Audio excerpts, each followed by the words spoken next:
It's that time of year again, where crimson and orange collide, where it's either roll tide roll or go Vols. This is where legends make their mark and new faces look to etch their name in history, and where cigar smoke signifies victory. It's not just any rivalry. This is the third Saturday in October.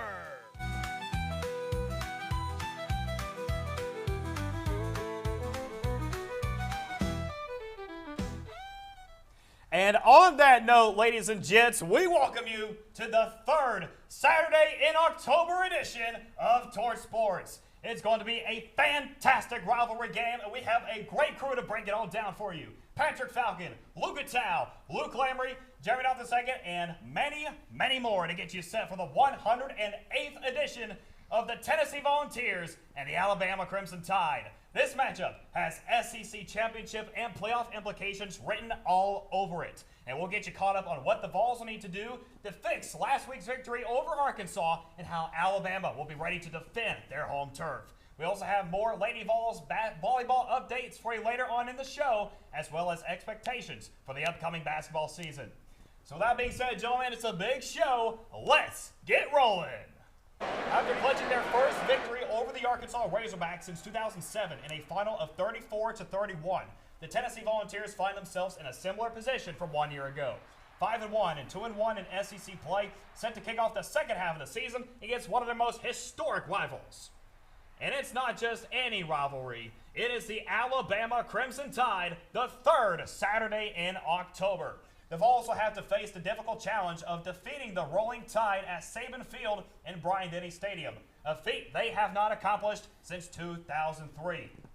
And two of the last three matchups in this game has been won by Tennessee over Alabama, but it is important to mention that those games were at Neyland Stadium. Now is the time where Tennessee goes back into Tuscaloosa to not only take on a really good top 10 Alabama, but to also take on that game day environment that is just as loud and just as hostile as Neyland. You said it perfectly, Jeremy. This is not going to be an easy game for the Vols by any stretch of the imagination. You mentioned Tennessee winning two of the last three, those being in Neyland Stadium.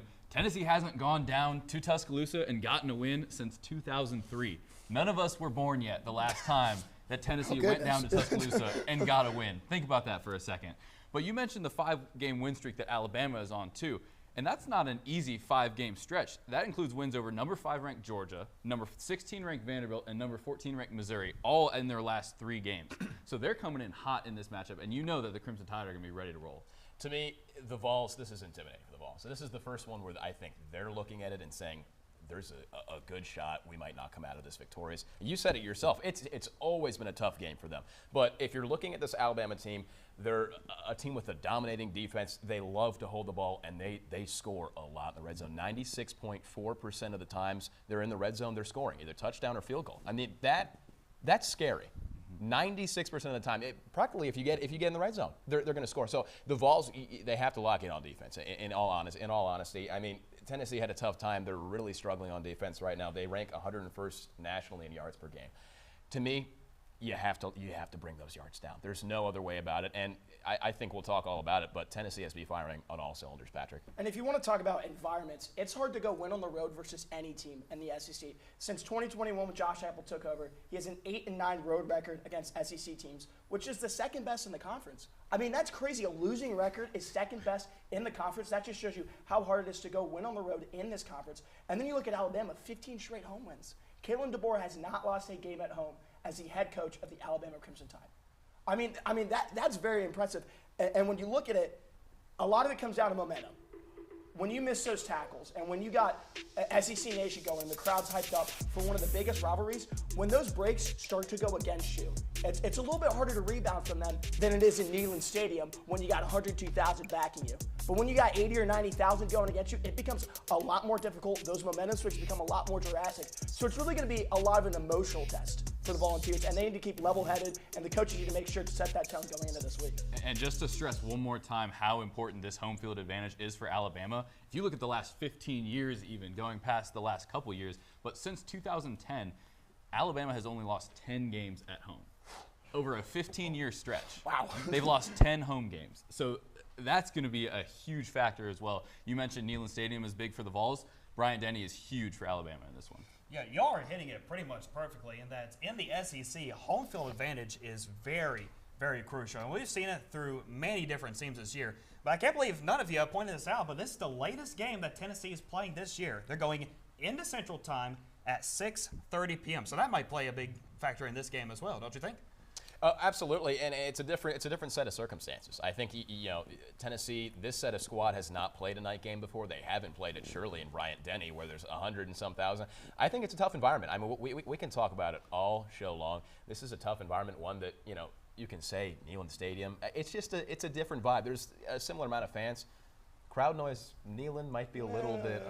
I don't know about just as good as Neyland. We'll see. Well, it's get the decibel meter out. But that's all I have to say about that. Yeah, well, regardless on the kickoff time, no matter where the setting is, Tennessee is going to need to be ready to go against Alabama, especially after their close, hard-fought win last week over Arkansas.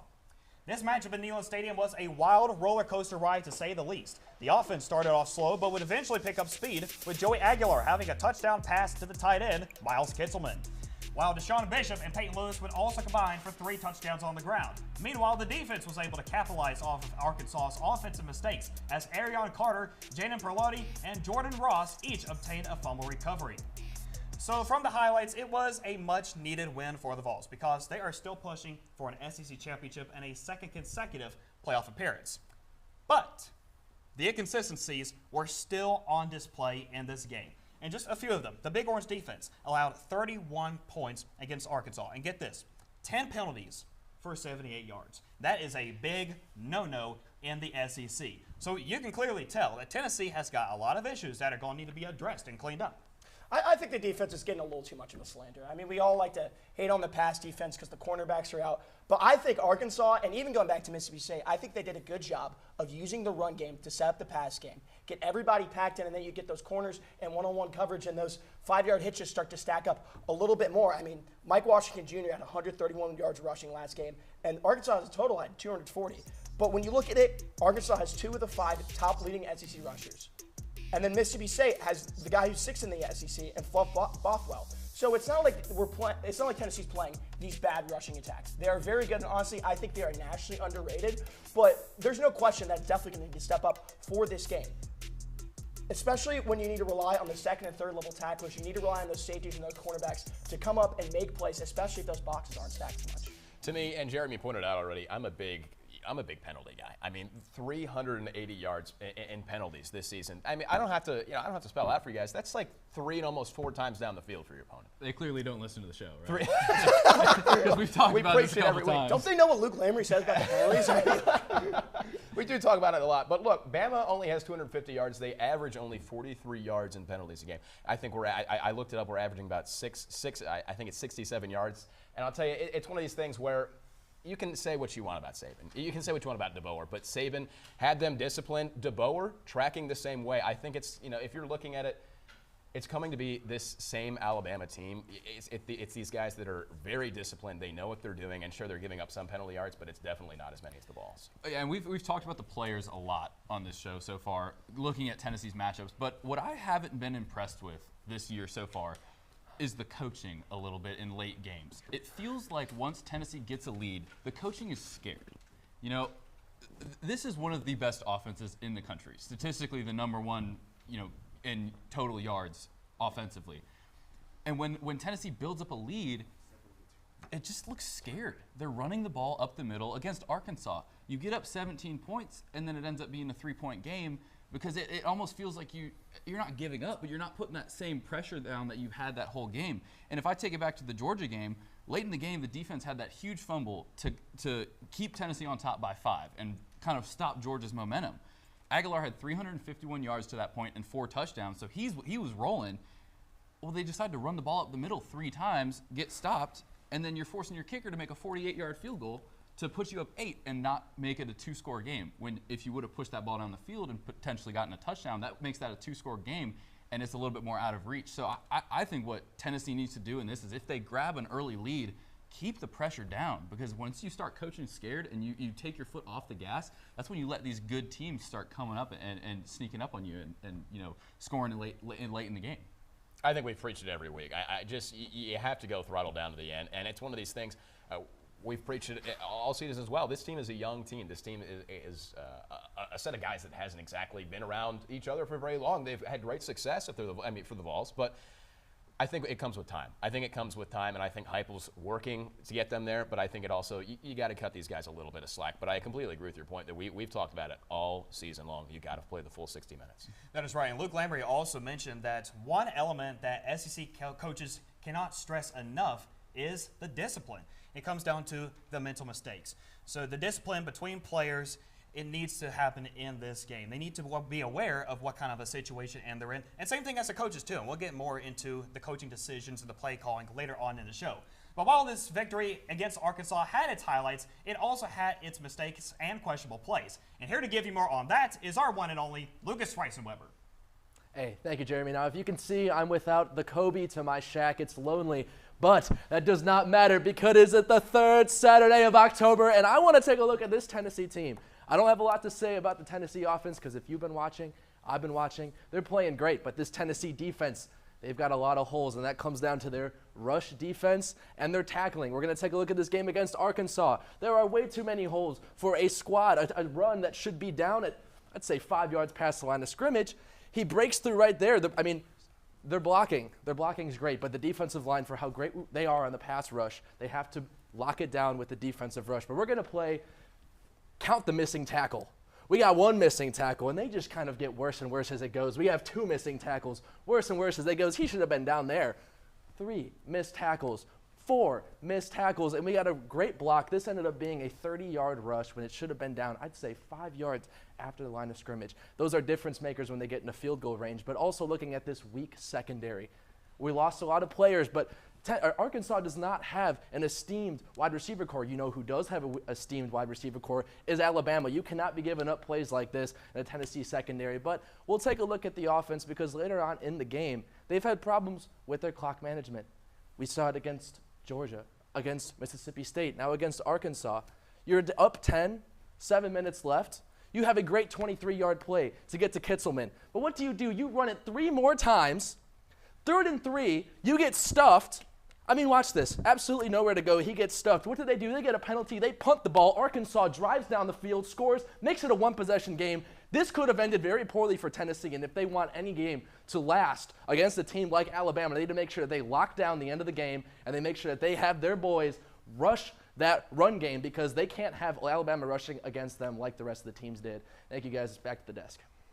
Thank you very much, Lucas. We'll see you a little bit more later on in today's program. So because of this win against Arkansas, Tennessee did move up in the previous AP poll. They're 11th in the nation right now, just outside the top 10. But I'm sure that in this moment right now, Coach Josh Heupel is not really focused on pole position, especially after the UGA loss. He has been solely focused on making sure that his group can bounce back and prove to the world that they can compete against the big guns in college football and in the SEC, and they have a big chance to do that here against Alabama. And their last 2 wins were pretty much nail-biters against Mississippi State and Arkansas. So how do you shake that off and get ready to hone in on what is possibly your biggest competition of the year? Look, we can talk about these close wins and what we would have done differently, what should have happened differently, but a win's a win, right? A close win or an overtime win against Mississippi State, a close win against Arkansas, it looks the same underneath the Tennessee logo on the scoreboard as the blowout win against ETSU. They're both just a tick in the score column, in the win column. And Tennessee is the highest scoring offense right now. So this game, they just need to focus on the fact that they have won the last couple games, keep that momentum going, and prove that they are the best offense in the country right now. Yeah, to me, I'm with you all the way. I think the notion that this Tennessee team didn't do something right against Arkansas to get that win. And sure, they weren't firing on all cylinders. They weren't perfect. Their defense was a little sloppy at times. But, you look all the way around, their defense logged 4 forced fumbles. There was 5 sacks in that game. And sure, there's we talked about missed tackles. We've been preaching that as well. Missed tackles is a big thing. But at the same time, you've got a lot of great guys on this team that are doing great work for the Volunteers. And the rush game, the offensive line didn't even there was no pressure from the offensive line. They didn't allow a single sack. That's their 3rd time this season in SEC play. I just think there's a lot of positives to take from this game. And for me, I think they're looking at those positives. I think the Volunteers are looking at those positives and saying, hey, we got to win. We got to win. It was tough. It was a scrappy game, but we got to win and we got out of there. You know? And I think you look at how you continue to look at how you won. And I think a big thing is your identity as a team. So what? You're not a defense who's going to get 9 or 10 stops a game, but you can get 5 or 6, and you can get 3 or 4 turnovers. And you know what? That's just as good. That's maybe even better because you're getting that ball back in opponent territory. And then you also look at the rushing game. I mean, Tennessee's run game looked great last game. 264 yards on the ground. That's the most so far this season. And they had their first 100-yard rusher in a game with Deshaun Bishop. And to win the SEC, you have to be able to run the ball, not put everything on your starting quarterback's shoulders, who it's his first year in the SEC. You want to take some of that pressure off and establish that run game and open everything up for this offense. And your identity is not a team that's going to hold a lot of teams to under 25 points. So you know you're going to have to score and go into that. Get into those shootouts, run up that scoreboard, and keep going. And you mentioned turnovers there, and turnovers will be a huge factor in this game because if the Tennessee defense can force turnovers on this Alabama team, that could be the difference maker in this game because Alabama only has 2 turnovers this season. Through 6 games, they've only turned the ball over twice. So if Tennessee defense can get pressure on Ty Simpson, force a couple turnovers, a couple errant throws, if they can force some of those turnovers, that would be a huge factor in the Vols for this one with getting a win. Well, regardless if you have been a volunteer for your entire college career or you're just coming into this program and as a transfer student, you should still understand that this game has significant importance on postseason, on the program, the university, and the state of Tennessee. But this game also has importance on the state of Alabama. And when we return with more previews and thoughts on this important game tomorrow in Tuscaloosa, we'll get to dive in on how Alabama is preparing for this big matchup. In the meantime, our own Patrick Falcon here will take you through the history of the 3rd Saturday in October and this rivalry's importance in the college football landscape. The Tennessee Volunteers will take on the Alabama Crimson Tide for the 108th matchup between the two teams. And this rivalry has a long and storied history, dating all the way back to 1901, where the first matchup took place in Birmingham, Alabama, and was tied 6-6. And there's not many other rivalries that have traditions like this one, including the nickname the 3rd Saturday in October, which was originated in 1939. Along with this tradition is the tradition of smoking a celebratory cigar for the victorious team. The tradition was started in 1961 by Alabama trainer Jimmy Goostrey, who promised to dance naked in the locker room if Alabama beat Tennessee that year. Now, he did so with a cigar in his mouth, and luckily, only the tradition of the winning team smoking a cigar has lived on. Some legendary coaches have coached in this rivalry, with Coach General Robert Nealon for the Volunteers having a 12-5-2 record in 19 games versus the Crimson Tide, and Paul Bear Bryant having a 16-7-2 record in 25 games versus the Vols as the head coach for the Alabama Crimson Tide. Legendary Volunteer quarterback Peyton Manning left his mark on this game in 1995 when he threw for 301 yards and 3 touchdowns, which started a 7-game win streak for the Volunteers. And of course, in 2022, Jalen Hyatt recorded 6 receptions for 207 yards and 5 touchdowns that led Tennessee to a win over Alabama for the first time in 15 years. While Alabama leads the all-time series 60-40 with 7 ties, Coach Heupel is actually 2-2 against the Crimson Tide as the head coach of the Tennessee Volunteers. And since taking over for Nick Saban, Kalen DeBoer is 0-1 versus the Vols. In Knoxville, Patrick Falcon, TVC. Welcome back to everybody tuning in for the preview of this next edition of the 3rd Saturday in October, set to kick off tomorrow night in Tuscaloosa at 7:30 Eastern and 6:30 Central. Ever since their surprising upset loss in Week 1, the Alabama Crimson Tide has been on a hot streak, and it shows from how they performed in the first half of their schedule. And dare I say, it has not been the easiest schedule to go through, to say the least, especially since you go into the season with big expectations. Top 10, and boom, you drop that first game against Florida State, lose in Tallahassee. But you get some home wins against L.A., Monroe, and Wisconsin. You go down to Georgia. You defeat them in Athens, a top 5 team that really gets the momentum going for them. You also come back home, hand Vanderbilt their first loss of the year, and you just come off of a win on the road against a top 15 Missouri. So right now, Alabama 5-1, undefeated in SEC play. So they got a lot of momentum on their side. And a big reason for that is because of a young man out of Martin, Tennessee, Ty Simpson. He has shown no slack in his first season as the Alabama starting quarterback, rounding up over 1,600 passing yards and 16 touchdowns to only 1 interception. And like Joey Aguilar, this is Simpson's first opportunity to compete in a rivalry as cherished and as coveted as this one. And a big difference here between these two quarterbacks is that Ty Simpson, he has been with Alabama for his entire college career. Meanwhile, Joey Aguilar, he's a transfer student, and not only his first year with Tennessee, but his first season in an SEC school or a Power 4 school in general. So both these two quarterbacks, they have differences in experiences and skill sets when you look ahead to this game. Well, Simpson's been with Alabama, like you mentioned, but it's different when you're actually playing in it. When you're sitting on the bench versus when you're actually in the game, people are chanting your name, hoping you do well for his fans. That's a different environment there. And if you look at Ty Simpson this season, a lot of SEC fans didn't really know who this guy was. They see that Alabama's got this new quarterback, not sure, what he's done so far. They go out, lose to Florida State. They're like, who is this Ty Simpson guy? He's done everything asked of him this season. He's got a 70% completion rate. Like you mentioned, over 1,600 yards, 6 touchdowns, and 1 interception. That's a phenomenal stat line for a guy who's leading a team like the Crimson Tide. And if you want to look at the skill sets, I mean, Joey's definitely a little bit more mobile. He's got a little bit more legs on him than Ty Simpson. Aguilar has 117 rush yards on the season. Simpson only has 58. But Aguilar had 59 last game. I mean, we saw him moving. And then Aguilar's going to take the deep shot more often. He's got 4 touchdowns, over 50 yards. Ty only has 2, and one of those was a screen pass to Ryan Williams. But Ty Simpson definitely plays a little bit more safer, and he's a little bit more consistent. It reminds me of the term surgeon. When you look at Ty Simpson and I think of the word surgical. Wow, this guy knows exactly where his receiver's going to be. He's going to find that gap in the zone, and he's going to deliver right on time where the ball needs to be, no matter who it's to. And we can talk about all these Alabama receivers all we want. Ty Simpson truly does make their job a lot easier. And even Eli Drinkwitz, the head coach from Missouri, their previous opponent, said, if we play zone, he's going to pick us apart. If we blitz, he's going to stand in there and identify the one-on-one matchup and take it. Ty Simpson's going to be with his mind, ladies and gentlemen. He's done a great job of doing that this season. I think the similarity between the two is that they both had this mystique about them at the start of the season. And Luke talked about it with Ty Simpson.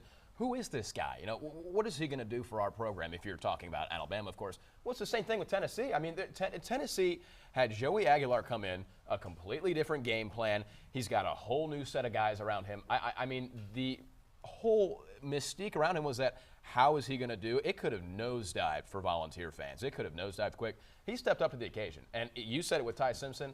Joey Aguilar has stepped up and done everything asked of him for the Tennessee Volunteers. And you heard Simpson's stats there. Joey is right up there with him. Yeah. 64% completion rate, still over 1,600 yards, 14 touchdowns and 5 interceptions. So a little bit more on the interception stat, but still, like you mentioned, these two guys have filled their roles perfectly, and I'm sure both fan bases are very happy with the quarterback situation. And statistically, they're the best 2 quarterbacks in the SEC. They're number 1 and 2 in passing yards and passing touchdowns, and that experience comes in. Aguilar came in post-spring, and Ty Simpson's been with the program for 4 or 5 years now. So I think that could even play a role. It's dangerous when you're playing with a chip on your shoulder. Yeah, that's exactly right. Well, I will say, to be honest with you, one advantage that Ty Simpson may have over Joey Aguilar is that mentorship. Since he's been with Alabama for his entire college career, he has learned from some quarterbacks that are now playing in the NFL. You talk about Heisman Trophy winner Bryce Young. You also have Jalen Milroe, who stood out in Alabama. So he definitely has that on their side, and now with it being his team, he has got him on a big momentum streak. And we'll talk a little bit more about momentum in just a sec. But for now, we have your Torch Sports injury report for the players considered out or questionable to play for the Vols and the Tide. And here to bring you that at the board is Jay King. Thanks, Jeremy. That is right. It's that time again to give you the status of players' availability this weekend with the Torch Sports injury report. Starting out with the visiting Vols, the players that are out are cornerback Ricky Gibson, still dealing with that arm injury in week 1, wide receiver Travis Smith Jr. with the lingering foot injury, cornerback Jermon McCoy with an ACL tear, and wide receiver Radarius Jackson with an arm injury. Linebacker Edwin Spillman will be out for the first half, not because of an injury, but because of a targeting call in the second half in the Arkansas game last week. Tight end Ethan Davis is listed as questionable due to a lower body injury, and if anyone is worried about Deshaun Bishop's leg injury from last week's game, he will be probable for this weekend. Now heading to Alabama, where the players out are linebacker Quay Rousseau with a foot injury, defensive tackle Jamarian Latham with a neck injury, linebacker Caden Jones with an ankle injury, wide receiver Derek Meadows with a concussion, and defensive lineman Jeremiah Beeman with a lower body injury. Finally, the 2 players who are questionable for the Tide are wide receiver Jalen Mbakwe with a hand injury and running back Jam Miller with a concussion. That was the Torch Sports injury report. I'm Jay King. Now back to you, Jeremy. Thank you very much, Jay. So now that you heard about those injuries that are still lingering in the program, there's no denying that the fan base still has their doubts and concerns heading into this game. But If you guys recall, that win against the Florida Gators last year wasn't the prettiest either, but the Volunteers were able to turn that ship around the next week and defeat a top 10 Alabama in Neyland Stadium, and the rest is history. The same situation, it can happen right here, but of course it's going to be a difficult challenge because they're going on the road to Tuscaloosa. So what will the Vols need to do to build on their momentum and stop Alabama's momentum in this game? For me, it's the run game. I was absolutely thrilled. I mean, if you're a Vol fan, you were thrilled because for the longest time, you had these small runs, these 2-3 yards a carry. Deshaun Bishop really excelled for the Volunteers. I mean, he had just a phenomenal game, and I think he had 10.4 yards per carry, career best, 146 rushing yards. And what was really awesome to me is that you kind of saw, I don't know if you remember seeing Le'Veon Bell play football, but he would hang behind the line. He would hang behind Jackson Moy, put his hand in front of him, let the line create the holes, and then he would just fill them. And that is why I think you started to see those explosive plays, those plays for 10, 20 yards, and even more for Deshaun Bishop. That's what I was really thrilled with, and I think for the Vols, coming out of this, you have to keep that going because for the first couple of games of the season, they were really struggling getting those explosive run plays. And I think the offense is going to be the key here. Tennessee has proved that they can win a shootout. They have not proved that they can control the ball for 4 quarters or really more than half a quarter. And Alabama's kind of the exact opposite. They have really controlled the ball in those games that they won. I mean, you look at the Vanderbilt game, the Georgia game, a little bit lower scoring games for them. I think what you do is you shut down this Alabama run game. I mean, they're 101st in the country with 126.5 yards per game. So I think, especially with Jam Miller questionable, you completely shut that down. And weird enough, you put the ball a little bit more in Ty Simpson's hands, and then you get after him. This Tennessee defense, I mean, they're first in the country in sacks, and the defense has been turning the ball over left and right with 11 takeaways on the year. You're not going to get as many stops as you'd probably like to be able to win this game.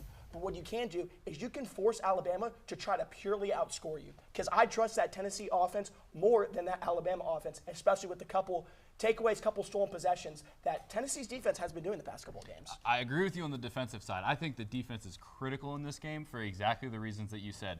They've been able to put pressure on the quarterback so far this season, 26 sacks on the season.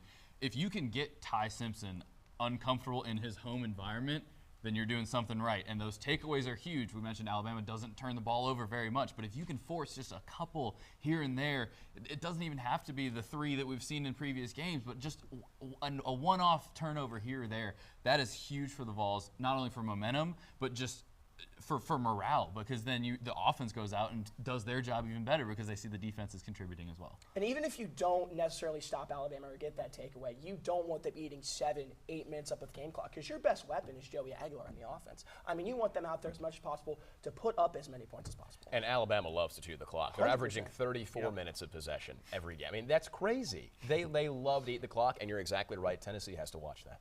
Yeah, well, not only is this going to be a game where Tennessee is attempting to finally win in Tuscaloosa after almost 2 decades of not being able to do so, but this is a game where they're going to need to show their ability that they can compete for an SEC championship, that they can go to the playoffs, because they have all the talent they need to do it. But also, like Tennessee, Alabama has the talent they need to compete for an SEC championship and beyond. And here, once again, is Lucas to show you more.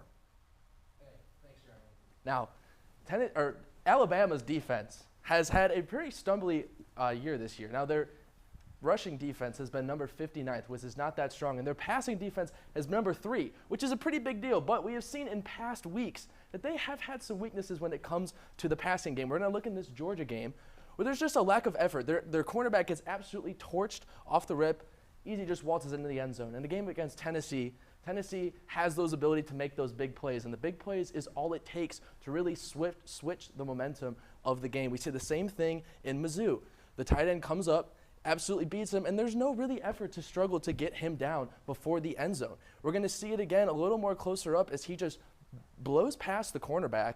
Cornerback kind of loses him as he's paying more attention to the QB rush and just loses him. And I mean, those big plays will come up against a team like Tennessee, especially if you don't clean that up. But I want to look at this Alabama offense, this well-oiled machine fueled by Ty Simpson and this strong wide receiver core.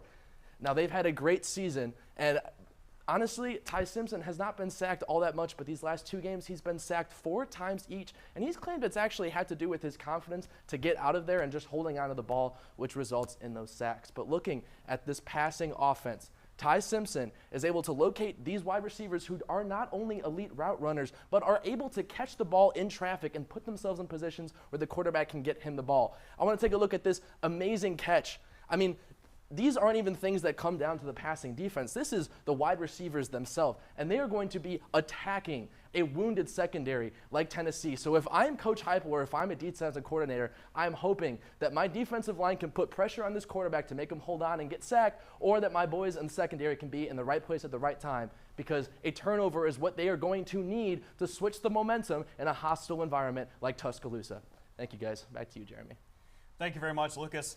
Well, gentlemen, when it comes down to games like this, very important rivalry games, talent is obviously important. But it's not just talent that gets the job done for you. It also comes down to coaching. And we saw last week against Arkansas, there were some questionable play calls, especially with the Vols taking their foot off the gas late in the game in the fourth quarter.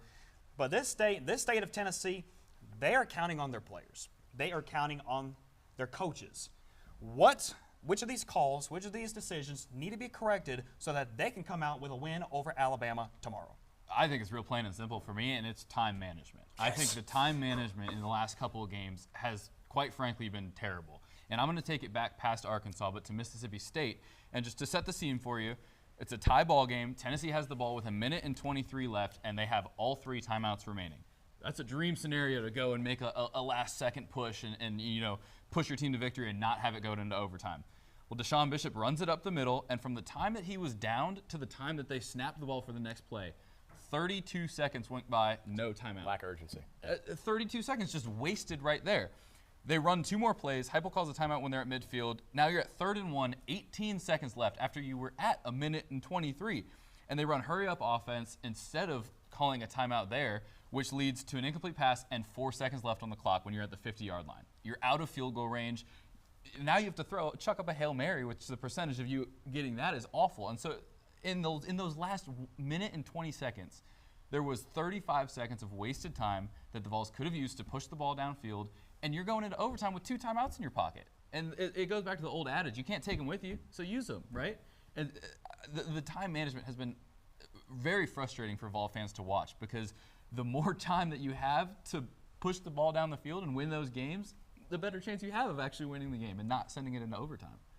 For me, I completely agree with you. I think the lack of urgency, and I think Heupel is starting to kind of get aware of that in these last couple of games, that you go to overtime and you leave 30 seconds on the clock. I think he's starting to pick that up. For me, I think Heupel really needs to be a little more cautious with Joey Aguilar, and we saw that. The stadium saw that. 102,000 in Neyland Stadium fell to a hush when Joey Aguilar. You could hear a pin drop. I mean, when Joey Aguilar went down, and to me, that's one of these things where, okay, your quarterback's mobile. He might get bumped up here and there.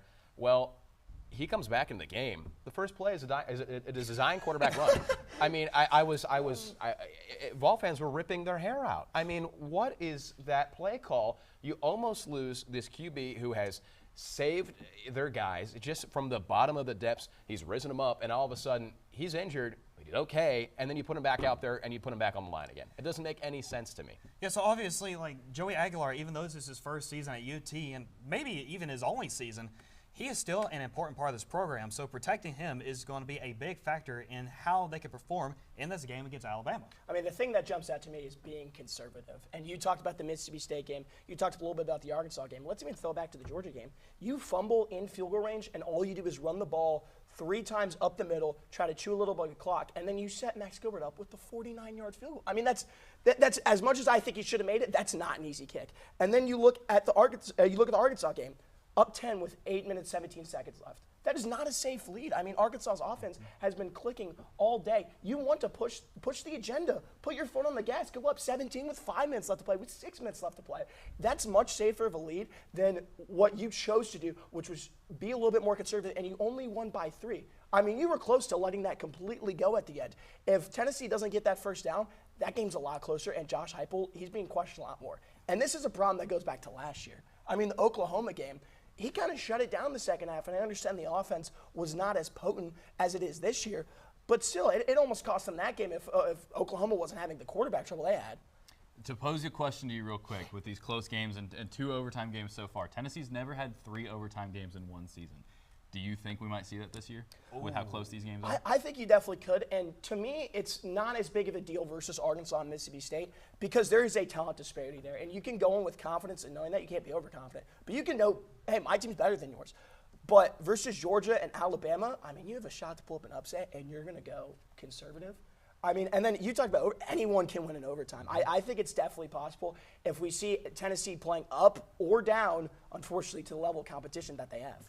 Yeah, regardless, like Patrick mentioned, regardless if you are a player or a coach, it's going to be all hands on deck for this game, making sure that everybody is on the same page and that everybody can really formulate a big performance which can possibly set up a big upset win against the Alabama Crimson Tide. And there is so much to say about how big this game is between the Vols and the Tide, and we will certainly get into more of that later on in the show. But when we come back, another group of four will go over where the Lady Vols volleyball team currently stands, as well as expectations for the upcoming basketball season.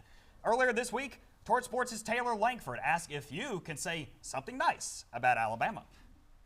It's Bama Hate Week here in Knoxville, but we're taking the Ped Walkway to ask students if they'll say one nice thing about Alabama. Let's go. Can you say one nice thing about Alabama? No. Can I say no? Ooh, I don't know about that. I mean, I like the color red. That's about it. I'll go with the colors. Like the red's nice. It's pretty basic, but like it's still a good color overall. They have very good fencers, very nice people, extremely. They used to have a really good coach. My cousin goes there. No, not at all. Jeremy Bernard seems like a decent guy. All right, can you gentlemen say one nice thing about Alabama for me? No.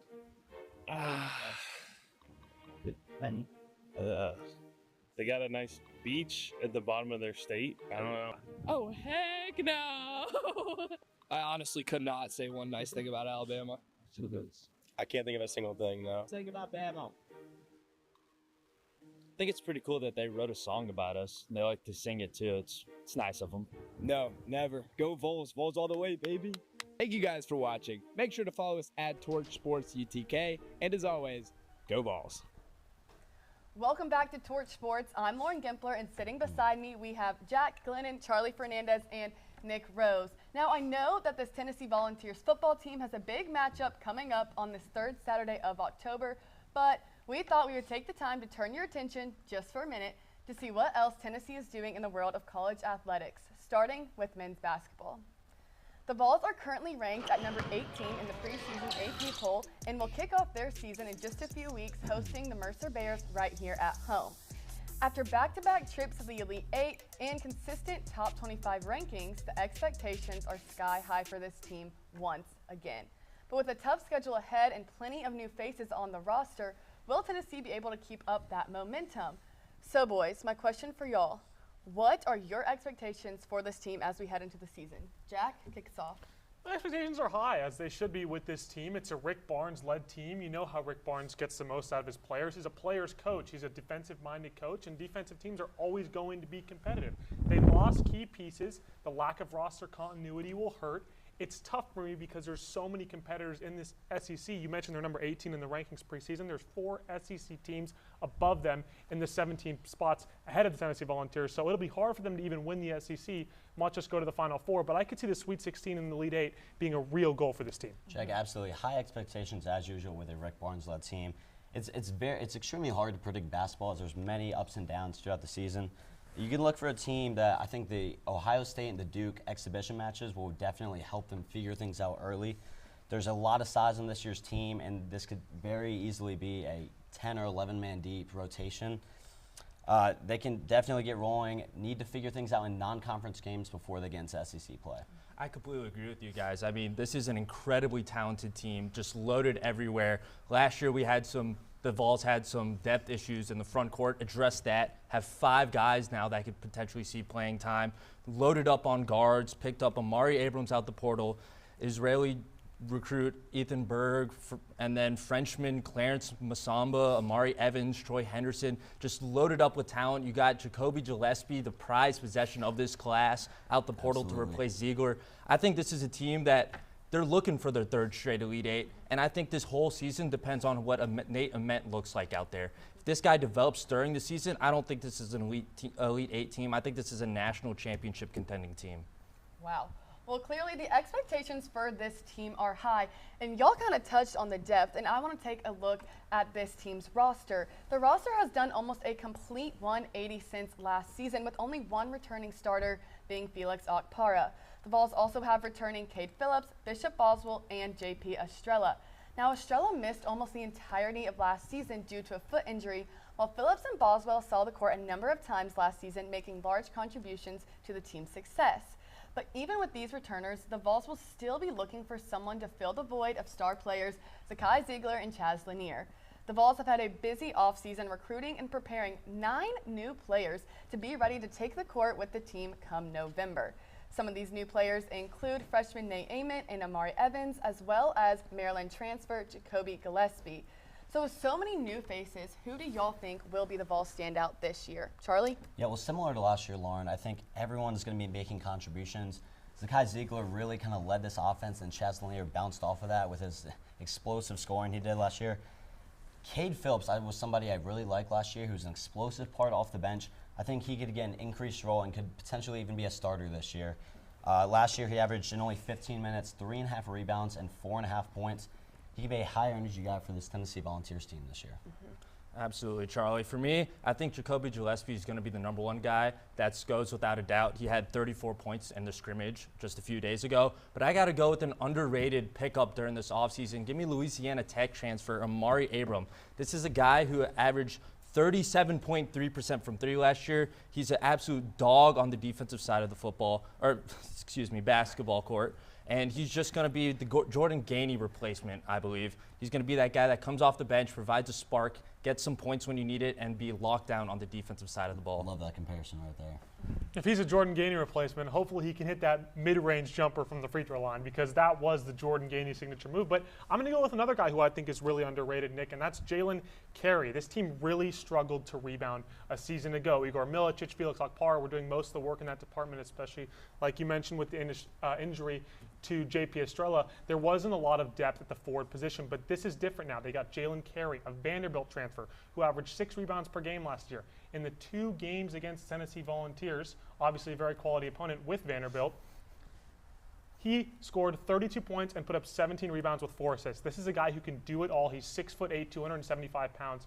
He's going to go in there, rebound, protect the rim, block some shots. He's going to be a really good piece off the bench for this Vols team. Well, Jack, I kind of disagree with you there. I think that Jalen Carey is going to get lost in the depth chart here. I mean, the Vols have Cade Phillips, JP Estrella, and Felix Okpara returning, with freshman Dwayne Brown slating in to get a major playing time. Rick Barnes even complimented him the other day. And that's 5 big men fighting for playing time. We know Barnes loves to run 2 big men out there. I just don't know how much time that Jalen Carey is going to be able to actually get out there and go make an impact on the game. But if I know Rick Barnes, I know that he's looking for those upperclassmen to lead, and especially a guy like Carey, who really showed his ability against Tennessee last year when Tennessee's defense was so tough, and he put up 18 points and 14 points in back-to-back games against the Vols. I think he's going to have a contribution. Now he will, but with Nate Ament, the highest-ranked recruit, coming back, and then also you have Phillips and Estrella coming off the foot injury. A lot of depth at the forward position. It's going to be interesting to see what the starting lineup looks like when we start the season. Yeah, well, it sure will be interesting to see who is going to step up for the Vols this season. Now shifting gears to the Lady Vols volleyball team. The Lady Vols climbed the rankings once again this week, moving up to the number 16 spot, but then suffered a devastating loss to the Florida Gators by 2 points in the 5th set on Wednesday night, marking the Lady Vols' first loss at home this season. Now, the Lady Vols still have 9 games remaining in the regular season and the majority of their SEC schedule, which includes a currently ranked number 3 Kentucky and number 10 Texas A&M. So with 2 losses in just 1 week of each other, what do the Lady Vols need to do to improve to get back on track? Nick? I'm not concerned at all regarding those 2 losses. This is SEC play. One of them was against number 2 ranked Texas on the road. That is a fantastic team. They lost in 5 sets to both teams. That was their first home loss of the season to Florida a few nights ago. I'm not concerned. This team has a lot left on their plate with going and playing the 3rd-ranked Kentucky Wildcats as well as 10th-ranked A&M, as you said, Lauren. this is a great team. They just need to remain calm, get their head right, focus on the next opponent. They have no reason to look ahead. Focus on your next opponent. This is a great team. They're going to make some noise in the tournament. They just have to remain calm. Yeah, just stay composed and take it one game at a time. I mean, you played two opponents in Texas and Florida who are highly ranked, both top 3 in the SEC. And you're not going to win every SEC game. You're expected to lose some of them. So I think getting it early kind of takes the pressure off of them. And not to mention, too, against Florida, the offense was rolling. They had a season-high 74 kills in this game. I think they just need to take it one game at a time, stay composed, and get back on track. For once, I couldn't agree more with these fine gentlemen right here. Look, I mean, this is a Lady Vols volleyball team. I talked with Coach Eve Rackamwatt after the game on Wednesday. She didn't have too much to say except for the fact that the errors are kind of getting to the Lady Vols in conference play. They have 110 errors. 110 attack errors in 6 conference games. 30 against Florida on Yes, Wednesday. and it's hard to win games like that in any sport when you're making unnecessary mistakes that are in your control. It's not a crazy high amount to have 110, but if they can get somewhere around 95 to 100 within a 6-game stretch, I think they'll be better off. But still 4-2 in SEC play. Well, the Lady Vols will be back at home this Sunday at 2 p.m. to take on the Auburn Tigers, and we'll see if they can get back in the win column.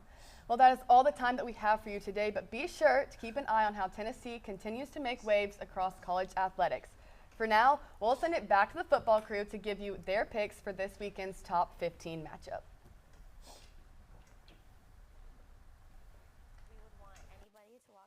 Room and not know who's in what grade.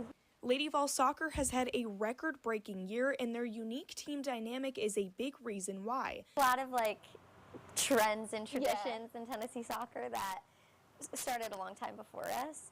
The first game of the season or the first SEC game, we just like to put up qualities and characteristics and traits that make people confident before the first game. And I remember getting it as a freshman and looking at that sticky note before you go out to practice, before you go out to games, and being like, okay, I'm going to be confident and dangerous tonight. And This team began the season by taking down the #1 team in the country to later becoming the #1 team in the country for the first time in program history. Now sitting as the #4 team in the nation, the Lady Vols credit their success to the process, a term emphasized by assistant coach Mike Lyons. our motto this year is to stack ones. So every day you either get a 0 or you get a 1. You either had a good day where we grew and we learned, or you have a 0. And we didn't accomplish what we needed to, what we wanted to. It's about our process, and we're not focusing on other teams or where other teams stand. It's just us. But now you guys have been here for 4 years, and you're one of just 5 seniors that have been here for all 4 years. So what would you say is different about this team than the other Tennessee soccer teams that you've experienced? Coming in this summer, I feel like everyone's commitment to just showing up every day, being the best. I feel like it's just the energy and vibes from everyone just felt different. This duo sets a powerful example for the rest of the team as their relationship goes quite far beyond the field. You guys are not only team captains, but you're roommates, and it looks like best friends. Can you tell me about how you guys met in the first place? The whole rooming situation, it was I don't know who I'm gonna be with, whatever, and then we got in the same room and just clicked.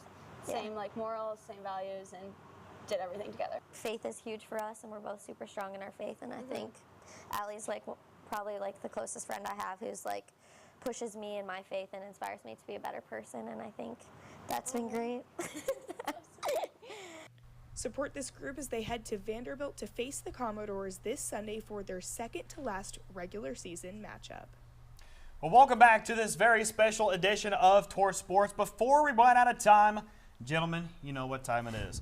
On this show, we have made several game picks this year, but this has probably got to be the most important because this could determine the season outlook for both of these two SEC powerhouses. Between the Tennessee Volunteers and the Alabama Crimson Tide, who gets the win tomorrow afternoon? Well, Jeremy, let me spell it out for you. I mean, come on. But I'm going to go with, it says blitz, Vols, blitz. I think Tennessee puts the pressure offensively and defensively and just straight up outscores Alabama. I don't think Alabama can put up the points, and I think Tennessee's going to get a couple of key takeaways that ensure that, and I'm going Vols 43, Alabama 38. Well, starting off strong with the picks, Patrick going with Tennessee. I'm pretty much torn on this one because both these teams really want it so bad, and this could have big implication on SEC championships and playoffs.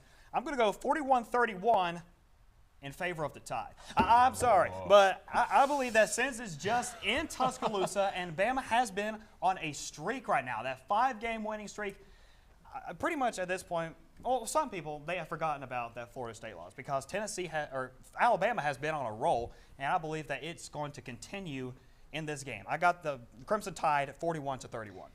As much as I want to disagree with you and want Tennessee to win this game, they're rolling on offense this year, but so are the Crimson Tide.